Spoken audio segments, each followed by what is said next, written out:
Assalamualaikum warahmatullahi wabarakatuh. Selamat pagi dan salam sejahtera untuk kita semua. Yang terhormat kepada Ibu Reni Mertakusuma MKep selaku dosen mata kuliah Asuhan Kebidanan Bayi, Balita, dan Anak Prasekolah, dan teman-teman yang berbahagia pada pagi hari ini.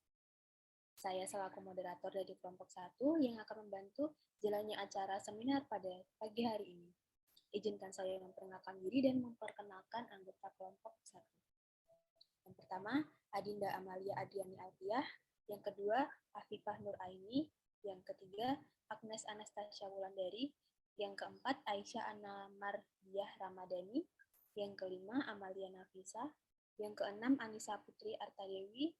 Yang ketujuh, Ayu Wisdia Astuti. Yang kedelapan, Desmanita Dwi Anggita Pratiwi. Yang kesembilan, Yulisa Gita Lestari.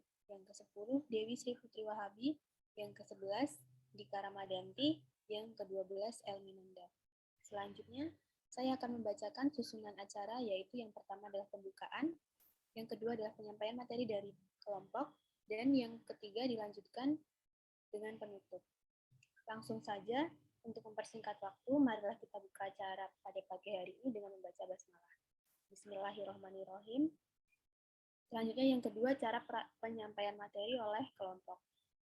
Pertama, materi akan disampaikan oleh Saudari Adinda Amalia Adriani Alfiah, dipersilahkan.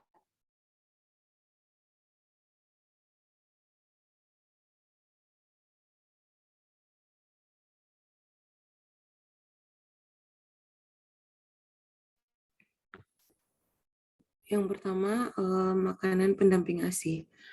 Makanan pendamping ASI atau MPASI merupakan makanan peralihan dari ASI ke makanan keluarga. Bayi yang berusia 6-24 bulan sudah bisa diberikan MPASI. Pemberian makanan tersebut dilakukan secara bertahap, baik bentuk maupun jumlahnya. MPASI sangat dibutuhkan bayi sebagai bentuk upaya meningkatkan nilai gizi pada tubuh bayi. Perlu diingatkan bahwa peranan makanan pendamping ASI sama sekali bukan untuk menggantikan ASI, melainkan hanya melengkapi ASI. Jadi ASI harus tetap diberikan kepada bayi paling tidak sampai berusia 24 bulan. Selanjutnya akan disampaikan oleh rekan saya.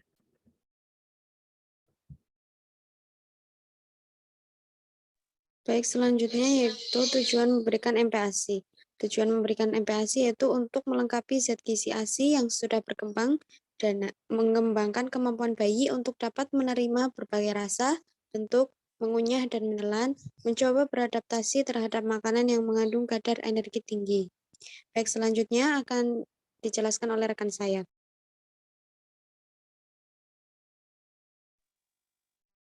Oke, baik. Selanjutnya adalah syarat-syarat memberikan MPASI. Jadi syarat-syaratnya yang pertama adalah tepat waktu. Jadi MPASI harus diberikan sesuai dengan usia bayi dan sesuai dengan kemampuan bayi, baik secara fisik maupun fisiologis. Yang kedua adalah adekuat. Adekuat ini MPASI yang diberikan harus sesuai dengan kebutuhan gizi baik dari energi, zat gizi mikro, dan zat gizi makronya. Selanjutnya ada aman. Yang dimaksud aman adalah segala hal yang berhubungan dengan penyimpanan, penyiapan, dan saat pemberian MPASI kepada bayi harus higienis. Salah satu perilaku yang harus dibiasakan oleh ibu saat memberikan MPASI pada bayi adalah perilaku cuci tangan. Dan yang keempat adalah tepat cara pemberian, yaitu MPASI diberikan sejalan dengan tanda lapar dan ada nafsu makan yang ditunjukkan bayi, serta frekuensi dan cara pemberiannya sesuai dengan umur bayi. Dan yang terakhir adalah jenis makanan pendamping ASI atau MPASI. Selanjutnya akan dijelaskan oleh teman saya.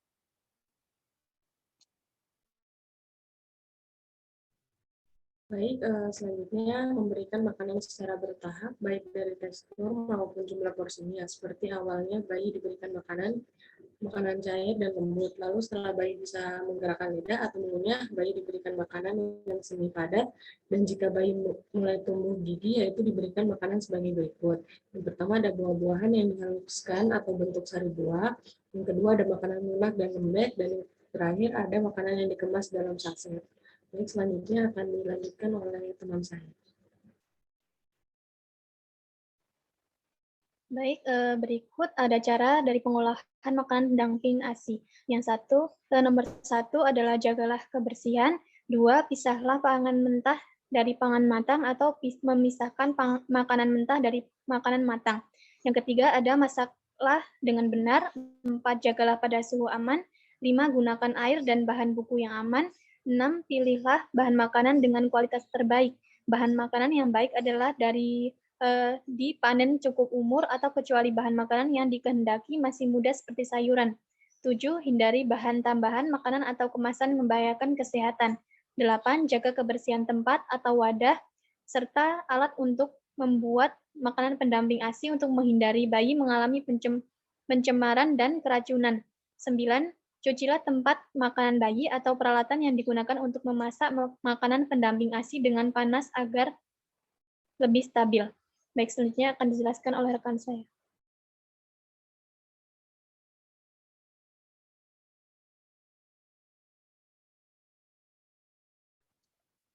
Baik, selanjutnya kelainan kongenital.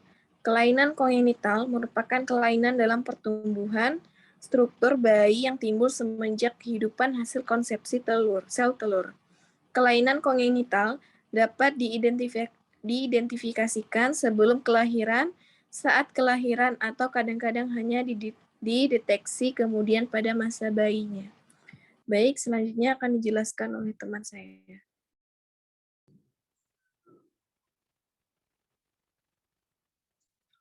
Baik, selanjutnya adalah faktor kelainan kongenital. Yang pertama adalah nutrisi. Nutrisi ini adalah faktor risiko yang paling besar menyebabkan kelainan kongenital di Provinsi Zhejiang.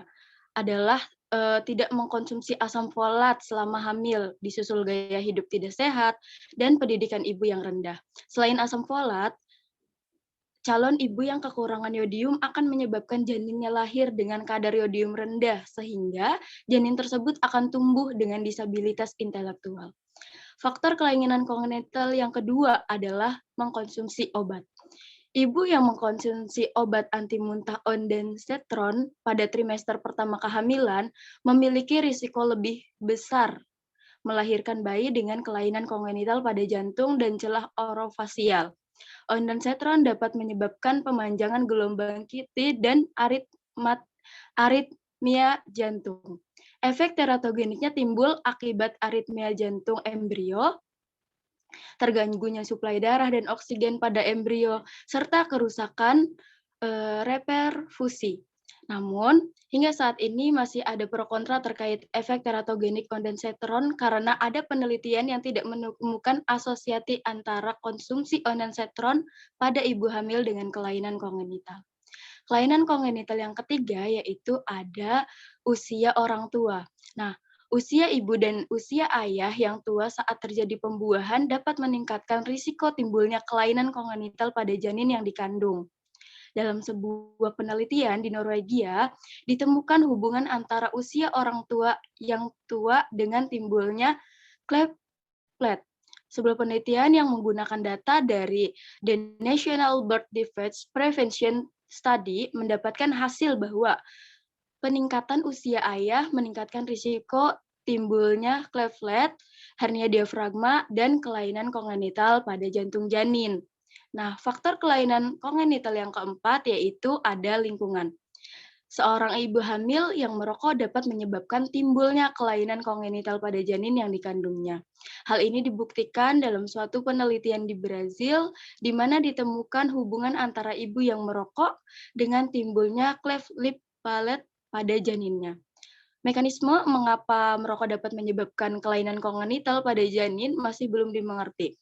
Ada dugaan bahwa paparan komponen rokok pada janin dalam kandungan dapat menginduksi gen-gen dengan jalur metabolisme tertentu. Misalnya, glutathione S-transferase theta atau GSTT1 atau nitric oxide synthase 3 atau NOS3. Induksi dari GSTT1 kemungkinan menyebabkan defisiensi pada jalur detoksifikasi sehingga menimbulkan kelainan kongenital. Ya, selanjutnya akan dijelaskan oleh rekan saya.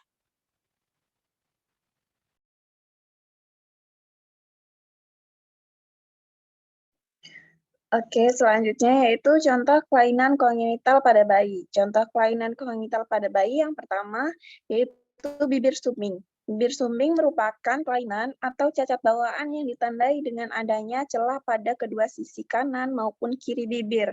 Kelainan ini terjadi saat pembentukan janin dalam kandungan.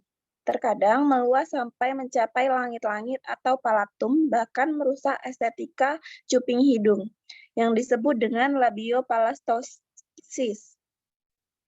Bayi dengan kelainan tersebut akan mengalami kesulitan menghisap sehingga mengganggu proses makan dan minum. Apabila bayi mengalami masalah dalam menghisap, anjurkan untuk memberikan ASI menggunakan botol peras. Gunakan dot yang panjang dengan menekan botol sehingga ASI dapat terdorong ke belakang mulut bayi, sehingga bayi dapat menghisap. Selanjutnya, dijelaskan oleh teman saya.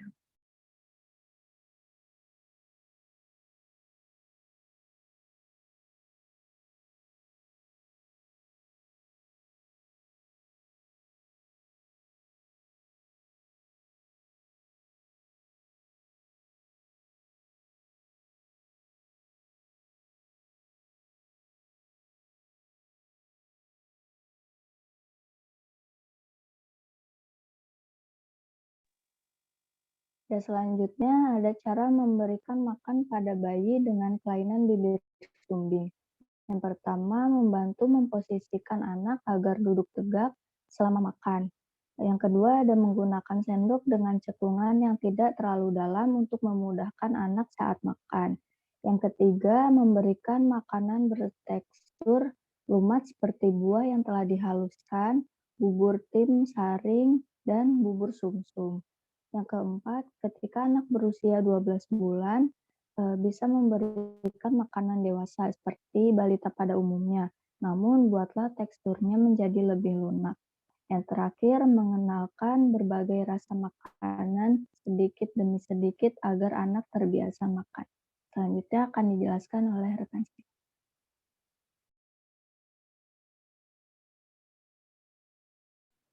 Baik, selanjutnya yaitu penyakit jantung bawaan pada bayi. Penyakit jantung bawaan atau PJB adalah penyakit dengan kelainan pada struktur jantung atau fungsi sirkulasi jantung yang dibawa dari lahir yang terjadi akibat adanya gangguan atau kegagalan perkembangan struktur jantung. Pada fase awal perkembangan janin, anak dengan PJB sering menunjukkan pencapaian berat badan yang tidak baik dan keterlambatan pertumbuhan. Untuk memenuhi kebutuhan nutrisi harian anak tidak bisa hanya dengan diberikan ASI, namun perlu tambahan nutrisi yaitu harus dibantu dengan makanan pendamping ASI atau MPASI. Selanjutnya akan dijelaskan oleh rekan saya. Baik, untuk lanjutannya, karena itu upayakan untuk nutrisi anak terpenuhi dari sumber makanan lain, seperti sayur, buah, dan daging, sehingga pertumbuhan bayi tidak terhambat. MPASI pemberian pertama cukup 2 kali sehari, 1 atau 2 sendok teh penuh. Jika bayi telah menggemari makanan barunya tersebut, ia akan mengkonsumsi 3-6 sendok besar penuh setiap kali makan. Nah, untuk pada usia bayi 6-9 bulan itu membutuhkan 4 porsi. Jika dengan takaran tersebut bayi masih kelaparan, berilah ia makanan selingan, misalnya buah-buahan dan biskuit. Lalu bayi juga memerlukan sesuatu untuk dimakan setiap 2 jam. Begitu ia terbangun, sekitar usia 1 tahun, bayi sudah mampu memakan makanan orang dewasa. Pada saat itu ia akan makan 4-5 kali sehari. Selanjutnya akan dibacakan oleh rekan saya.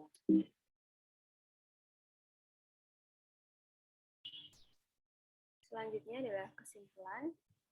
Kelainan bawaan merupakan kelainan yang terjadi sejak bayi. Kelainan bawaan ini disebabkan oleh berbagai faktor genetik atau non-genetik maupun non-genetik. Kelainan bawaan seringkali bersifat multiple, sehingga apabila menemukan suatu cacat, perlu dicurigai kemungkinan adanya cacat yang lain. Kelainan bawaan dapat terlihat waktu lahir atau beberapa waktu setelah lahir. Oleh karena itu, perlu adanya pembahasan mengenai pemberian makanan pendamping ASI pada kondisi khusus atau kelainan bawaan atau kongenital. Makanan pendamping ASI adalah makanan yang tambahan yang diberikan kepada bayi setelah bayi berusia 4-6 bulan sampai bayi berusia 24 bulan Jadi selain makanan pendamping ASI harus tetap diberikan pada bayi paling tidak sampai berusia 24 bulan. Peranan makanan pendamping ASI sama sekali bukan untuk menggantikan ASI, melainkan hanya melengkapi ASI. Baik, dengan demikian selesailah untuk pemaparan atau penyampaian materi dari kelompok 1. Selanjutnya adalah penutupan. Saya selaku moderator yang mewakili kelompok 1, mohon maaf apabila terjadi salah kata dan salah perbuatan. Semoga seminar pada pagi hari ini dapat bermanfaat untuk kita semua. Marilah kita tutup acara seminar pada pagi hari ini dengan membaca hamdalah. Alhamdulillahirabbil alamin. Terima kasih. Wassalamualaikum warahmatullahi wabarakatuh.